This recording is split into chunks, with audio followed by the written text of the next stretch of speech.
अस्सलामुअलैकुम वरहमतुल्लाहि वबरकातुहू। नाज़रीन, आप देख रहे हैं हंसता वस्ता पाकिस्तान टीवी इंटरनेशनल।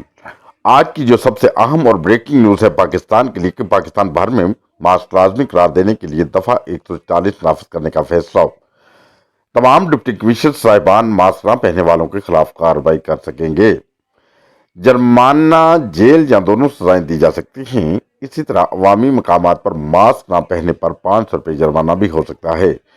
अवामी मकामात पर थूकने पर 500 रुपये जुर्माना हो सकते हैं। दुकान के अंदर मास्क ना इस्तेमाल करने पर दुकानदार को 2000 रुपये जुर्माना भी हो सकता है।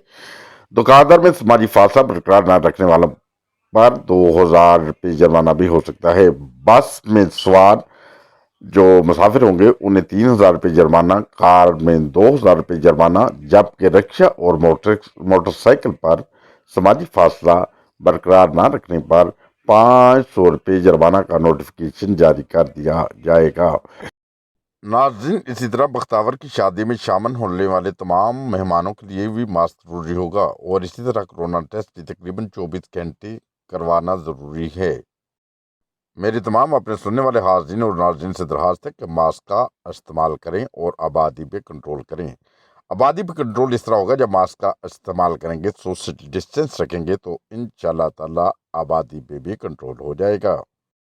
फिर आप बड़ी खुशी से वही नगमा गा सकेंगे जो आज से तकरीबन 30-40 साल पहले गाते थे। आज के दौर में दो बच्चे पल जाएं तो हैं अच्छे। अगर मास्क का इस्तेमाल करेंगे तो फिर एक नगमा दोबारा गाने के काबिल हो जाएंगे। आज के दौर में दो बच्चे पल जाएं तो हैं अच्छे। नाज़रीन, अगर आप सोशल डिस्टेंस नहीं रखेंगे, मास्क का इस्तेमाल नहीं करेंगे तो फिर हमेशा यही नगमा गाएंगे। आज के दौर में 10 बच्चे पल जाएं तो हैं अच्छे। आज के दौर में 10 बच्चे पल जाएं तो हैं अच्छे। 5 अग्गे ते 5 पिछे, 2 कच्चे ते 2 कच्चे। सज्जे खब्बे पिछे अग्गे, पिछे अग्गे, बच्चे ही बच्चे बच्चे।